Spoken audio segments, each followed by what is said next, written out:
ናብ ትግራይ ዘቕንዑ ከበባታት ተጠናኺሮም ይቕጽልዮም ዘለው ሰራዊት ምክልኻል ናብ ትግራይ ብዝተፈላለዩ ዓንፈታት ዝገብሮም ዘሎ መንቅስቓስ ብዘይ ምቁራጽ ይቕጽል ከም ዘሎን ብወገን TDF ን ተማሳሊ ሰፋሕቲ ምውፋራት ሓይልታት ይካይዱ ከም ዘለው ተሓቢሮም ኣሎም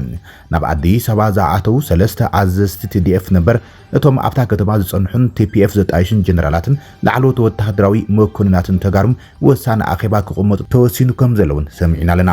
ወተሃደራዊ ካውንስል ሰራዊት ምክልኻል እቶም ተጋሩ ጀነራላት ብዛዕባቲ ኣብ ጫፍ በፂሑ እናተባሃለ ዘሎ ኩናት መሰረት ብምግባር ኩነታት ህወሓትን ሻዕብያን ጭቡጥ ኩነታት ከብርሁም ከም ዝተወሰነ ተሓቢሮሎም ወገን ህወሓት ዝተጣይሸ ወተሃደራዊ ኮማንዶን ኩናትን ምኽባር ላዕላውነትን መምላስ ተመዛበልትን ዝብል ጭርሖ ሒዙ ዋናዊ ኩነታት ገምጊሙ ዘይተርፍ ግጥም ክዳሎ ተወሲኑ ምውፋር ሓይልታት ከም ተጀመረም ካብ መቐለ ዝወፀ ዜና መልኪተሎም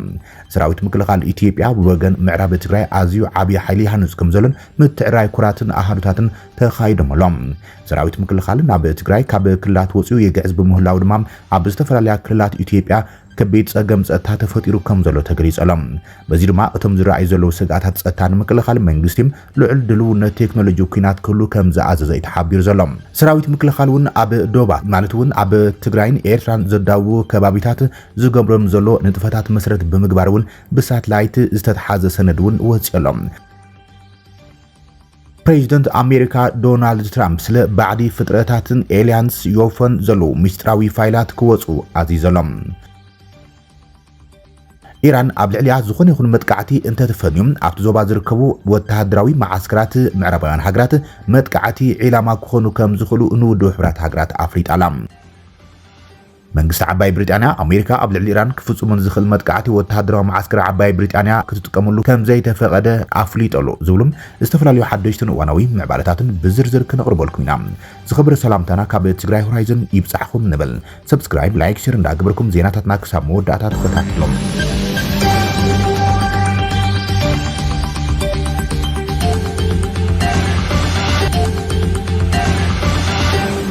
ሰራዊት ምክልኻል ኢትዮጵያ ናብ ትግራይ ሰፊሕ ምጥንኻራት ምግባር ኣብ ዝቕጽለሉ ዘሎ እዋን ኣብ ክልላት ኢትዮጵያ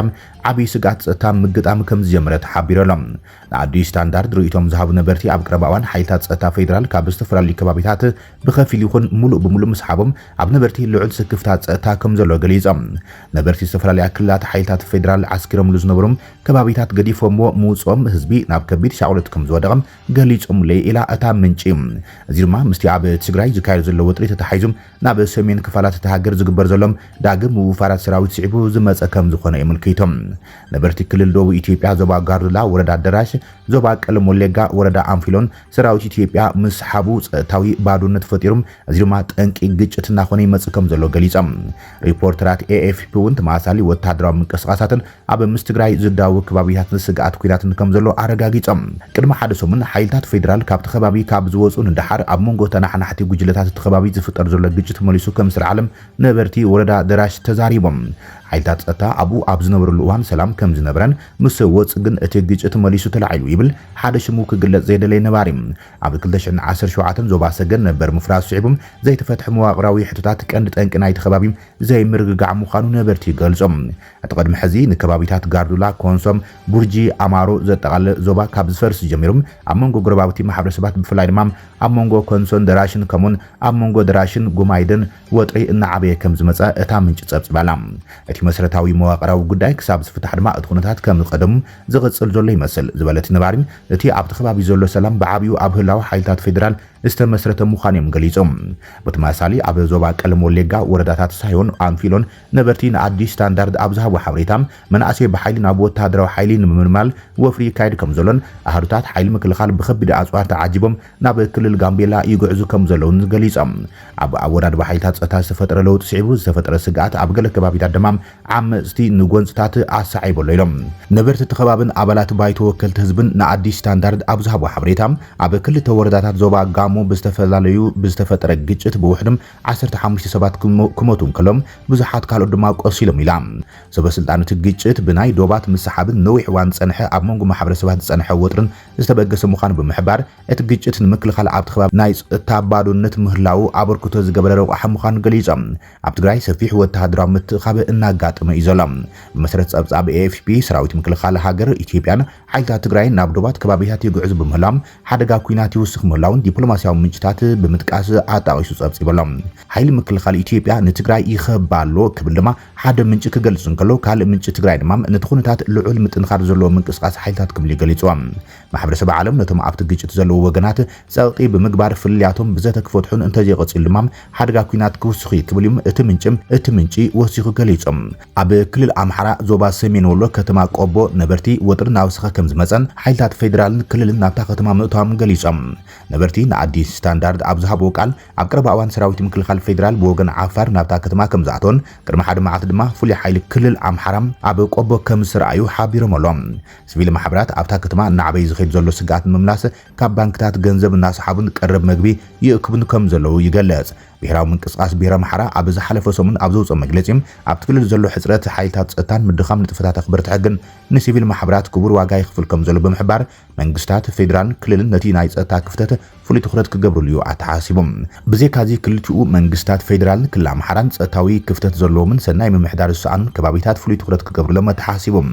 እዚ ፍጻመ ድማ ህዝባዊ ወያነ ሓርነት ትግራይ ኣብ ዝሓለፈ ሰሙን ኣብ ዘውፅኦ መግለጺ መንግስቲ ፌደራል ሰራዊቱ ናብ ትግራይ የግዕ ዘሎ ክብል ከሲሶም ሓድሽ ወተሃደራዊ መጥቃዕቲ ምክያድ ምድላዋት ይገብረሉ ክብል ድሕሪ ምጥንቃቆም መንግስቲ ፌደራል ግን ነቲ ዝተባሃለ ክሲም ክሳብ ሕዚ ብወግዒ ዝሃቦ ግብረ መልስ የለን ኣብ ወንበር ህወሓት ዶክተር ደብረጽዮን ገብረ ሚካኤል ብምኽንያት መበል 51 ዓመት ዝኽሪ 11 ለካቲት ኣብ ማእከል ሓወልቲ ሰማዕታት ኣብ ዝሓለፈ መግለጺ መንግስቲ ፌደራል ንዕድል ሰላም ረጊጹ እንተመጽኡ ክንምክት ኢና ክብል ከም ዘጠንቀቐ ዝፍለጥ እዮም እዚ ፍጻመታት እዚ ድማ ኣብ መንጎ ኢትዮጵያን ኤርትራን ወጥሪ ኣብ ዝበዝሐሉ እዋን እዩ እናማዕበለ ዝኸይድ ዘሎ ሚኒስትር ጉዳያት ወጻኢ ኢትዮጵያ ጌዶን ጢሞቴዎስ ንኤርትራዊ መዘኑ ዑስማን ሳላህ ኣብ ዝሓፈ ደብዳቤ ኤርትራ ሉዓላውነት ኢትዮጵያ ተተሕሰን ምስ ዓመጽቲ ጉጅለታት ብምትሕባር ወተሃደራዊ ውፍሪ ከም ዘካየደትን ከሲሶም ስለዚ ሓይልታት ኤርትራ ብቁልጡፍ ካብ መሬት ኢትዮጵያ ክወጽኡ ይጸውዖም ኤርትራ ድሕሪ ክልተ መዓልቲ መልሲ ዝሃበትሉ ኮይና ኢትዮጵያ ሰራዊት ኤርትራ ኣብ መሬት ኢትዮጵያ ይንቀሳቀሰሉ ዝብል ዘቕረቦ ክሲም ሓሶትን ዝተፈብረኸን ብምባልያን ጽጋቶም ነዞም ዝምዕብሉ ዘለዉ ኩነታት ስጋት ጸጥታ ስዒብ ድማ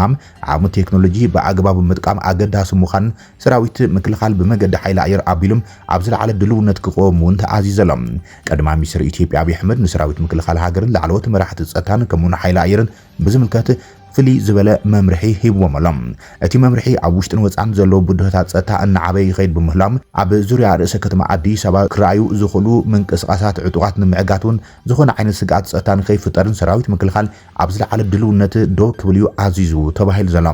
ከምኡውን ኣብ ደቡባዊ ከባቢታት ዝተረኣዩ ምንቅስቓሳት ንምቁፅጻር እውን ሓይሊ ኣየር ኣብ ዝለዓለ ድልውነት ዶ ክብልን ንኣስጋኣቲ ዝኾኑ ጸጥታ ስጉምቲ ክወስድን ትእዛዝ ከም ዝተዋህበ እዩ ተገሊጹ ዘሎ በዚ ድማ ኢትዮጵያ ዘለዎ ዓቕሚ ድሮን ሓይሊ ኣየርን ተጠቂማም ኣብ ዶባት ከባቢታትን ከምኡውን ኣብ ውሽጢ እቲ ሃገር ከጋጥሙ ዝኽእሉ ናይ ዕጥቂ ምንቅስቓሳት ድማ ብሓይሊ ኣየር ተጠቂማ ናይ ምክልኻል ስጉምታት ክትወስድ ከም ትኽእል እዩ ተገሊጹ ዘሎ እዚ ከምዚ ኢሉ እንከሎውን ብወገን ምዕራብ ትግራይ ሓይሊ ምክልኻል ኢትዮጵያ ግዙፍ ዝተባሃለ ምጥንኻር ሓይሊ ይገብር ከም ዘሎ ተሰሚዖም ኣብ ምዕራብ ትግራይ ዝተኣኻኸብ ዘሎ ሓይሊ ሰራዊት ኢትዮጵያ ሰፋሕቲ ምድላዋት እናገበረ ከም ዘሎ እዩ ካብቲ ከባቢ ዝወፀ ዜና ምልክት ዘሎ ጥምረት ህወሓትን ሻዕብያን ከቢድ ስጋኣት ፈጢሩ ከም ዘሎ ይግለጽ ኣብ ዘሎ እዋን በቲ ንመንግስቲ ፌደራል ዝወገነ ኣብ ምዕራብ ትግራይ ዘሎ ብደመቀ ዘውዱ ዝምራሕ ዘብዕ ተከዘ ተባሂሉ ዝፅዋዕ ሓይሊ ጽንተት ተዋይዶም ምንቅስቓሳት ይገብሩ ከም ዘሎ ተገሊጾም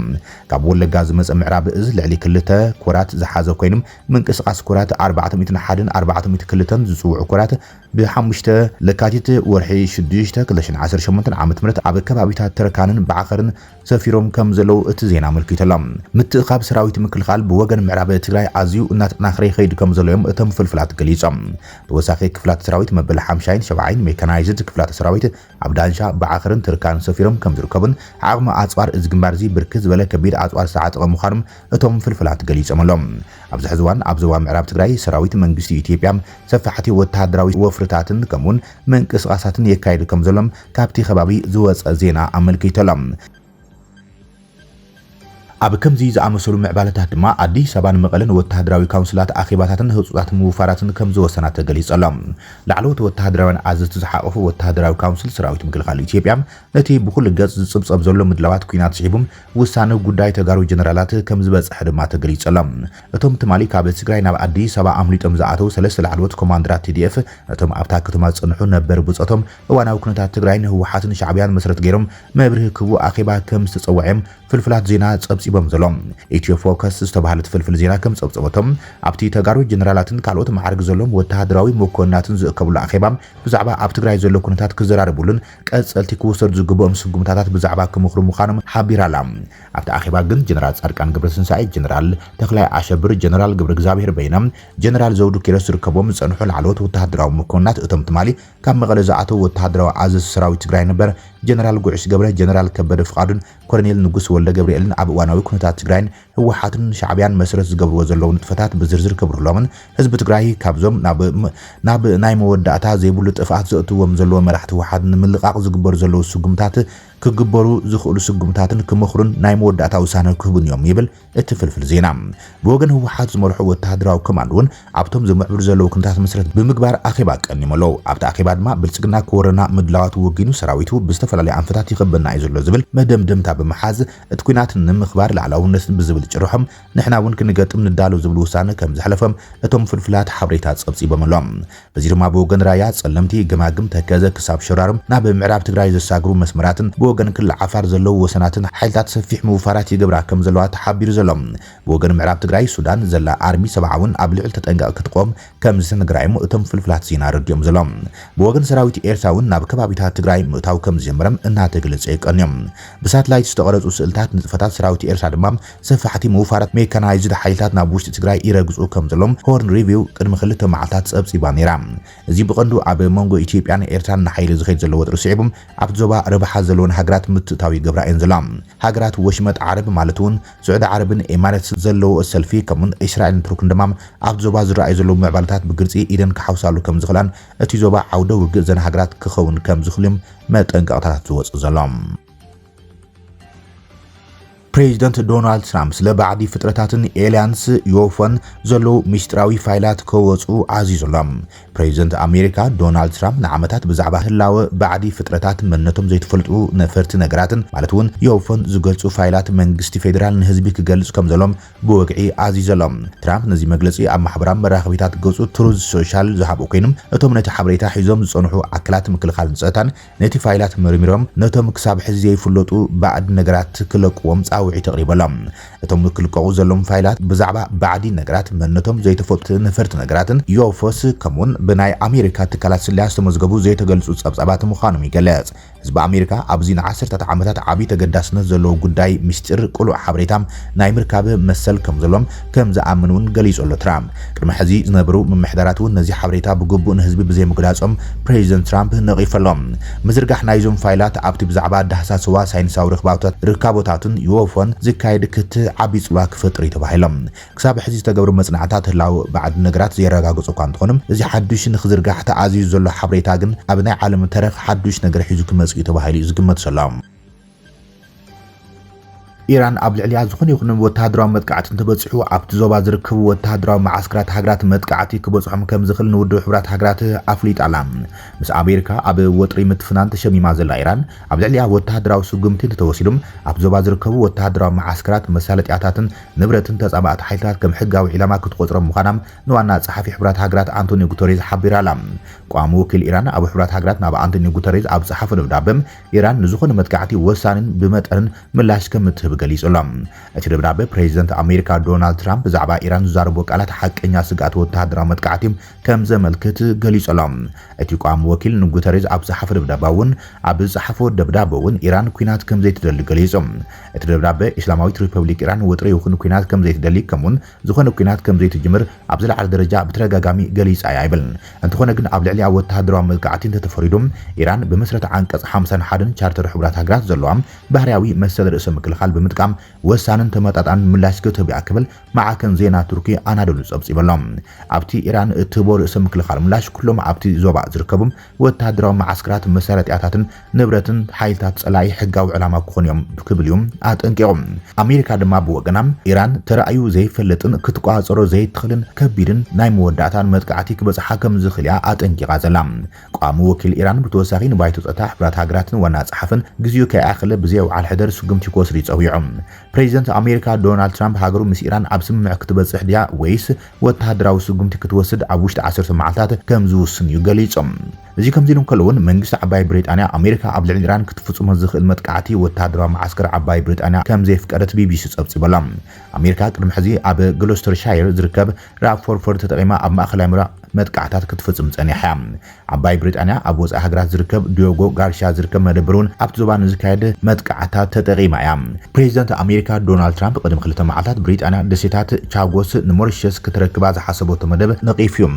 ዓባይ ብሪጣንያ ካብ ሽዑ ጀሚራ ነተን ደሴታት ንኣሜሪካ ሕሊፋ ሂባትን ኣብ ወተሃደራዊ ማዓስከር ክትመስርት ጀሚራ እያ ብመሰረት ኣብ ጋዜጣ ብሪጣንያ ዘ ታይምስ ዝወፀ ጸብጻብ ትራምፕ ነቲ ውጥን ዝነቐፈሉ ምክንያት መንግስቲ ዓባይ ብሪጣንያ ነቲ መደበር ክትጥቀመሉ ንኣሜሪካ ፍቃድ ስለዘይሃበ እዩ ይብል ወሃብ ቃል መንግስቲ ዓባይ ብሪጣንያ ብዛዕባ እቲ ጉዳይ ምስ ሓተም ከም ወትሩ ብዛዕባ ወተሃደራዊ ስርሒታት ርእይቶ ኣይንህብና ኢሎም ምሕዳር ትራምፕ ኢራን ኒውክሌራዊ ፕሮግራማ ክትፍርስ ክትሰማማዕ ጸቕጢ እናገበረ ይጸኒሖም ኣብ ስምምዕነት እንተዘይተበጽሑ ድማ መጥቃዕቲ ክእውጅ ምዃኑ ኣፈራሪሖም እዚ ከምዚ ኢሎም ከሎ ድማ ኣሜሪካ ሰፋሕቲ ምጥንኻራት ሓይልታት ሕዝቡን ኣብ ከባቢታት ወሽመጥ ሆርሙዝ እናገበረት ከም ዘላ ዘመልክቱ ጸብጻባት እናወጽዮም ዘሎም